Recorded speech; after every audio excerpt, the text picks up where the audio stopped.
Hi friends, welcome back to our channel. ఈరోజు కాకరకాయ fry ఎలా చేయాలో చూద్దామండి. దీన్ని కాకరకాయ వెల్లుల్లి కారం అని కూడా అంటారు. ఈ కాకరకాయ ఫ్రై చపాతీ రోటీలోకి చాలా బాగుంటుంది.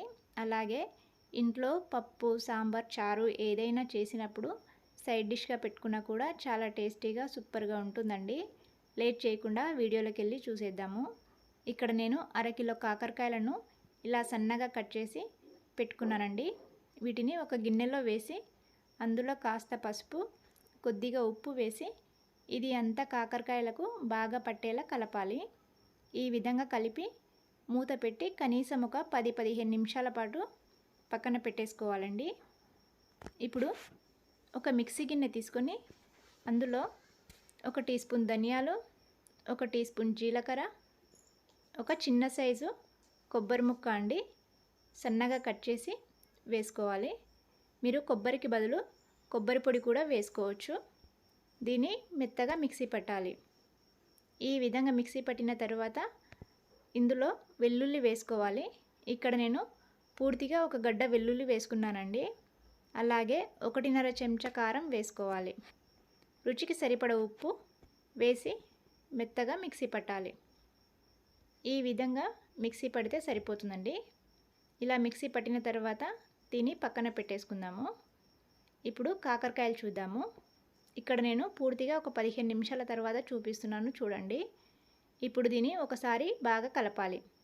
ఇలా కలిపిన తర్వాత ఇక్కడ చూపిస్తున్న విధంగా చేత్తో గట్టిగా పిండడం వలన కాకరకాయలో ఉన్న ఎక్స్ట్రా వాటర్ అంతా పోతుందండి. ఇలా చేయడం వలన కాకరకాయలో చేదు కాస్త తగ్గుతుంది. ఇలా చేయడం ఇష్టం లేకపోయినా కూడా మీరు డైరెక్ట్గా కూడా ఫ్రై చేసుకోవచ్చు. అలా చేసినా కూడా టేస్ట్ బాగానే ఉంటుందండి. ఇలా చేయడం వలన చేదు కాస్త తగ్గుతుంది. ఇలా అంత కాకరకాయలను పిండి ఒక ప్లేట్లో పెట్టి పక్కన పెట్టేసుకోవాలి. చూడండి కాకరకాయలో ఎంత ఎక్స్ట్రా వాటర్ వచ్చిందో.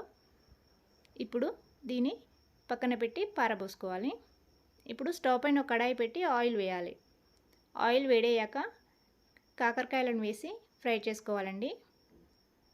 ఇది స్లో ఫ్లేమ్లోనే పెట్టి ఫ్రై చేసుకోవాలి.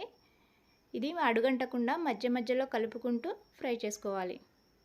ఈ విధంగా ఫ్రై అయిన తర్వాత కాస్త కరివేపాకు వేసి కలపాలి. అలాగే పసుపు, ముందుగా మిక్సీ పట్టిన వెల్లుల్లి కారం వేసి కలుపుకోవాలి. ఇది అంతా కాకరకాయలకు బాగా పట్టేలా కలపాలండి. ఈ విధంగా కలిపి మూత పెట్టి ఒక 2 నిమిషాలు మగ్గనివ్వాలి. ఇలా మూత పెట్టడం వలన వెల్లుల్లి ఫ్లేవర్ అంతా కాకరకాయలకు బాగా పడుతుందండి. ఈ విధంగా అడుగంటకుండా కలుపుకుంటూ ఫ్రై చేసుకోవాలి. చూడండి కాకరకాయ బాగా ఫ్రై అయింది. ఇలా ఫ్రై అయిన తర్వాత స్టవ్ ఆఫ్ చేసేసుకోవాలి. అంతే అండి, కాకరకాయ వెల్లుల్లి కారం రెడీ అయింది. ఇలా ఫ్రై చేసి మనము ఒక డబ్బాలో పెట్టుకున్నా కూడా కనీసము 3-4 రోజుల పాటు నిల్వ ఉంటుందండి. మనకు ఇంట్లో షుగర్ పేషెంట్స్ ఉంటే కనుక ఈ విధంగా ఫ్రై చేసి పెట్టారనుకోండి, వాళ్ళు ఎప్పుడు కావాలంటే అప్పుడు తీసుకొని తినవచ్చు. టేస్ట్ కూడా అంత బాగుంటుంది. మీరు కూడా ఒకసారి ట్రై చేసి మీకు ఎలా అనిపించిందో కామెంట్ బాక్స్లో తెలియచేయండి. అలాగే వీడియో నచ్చితే లైక్ చేయండి.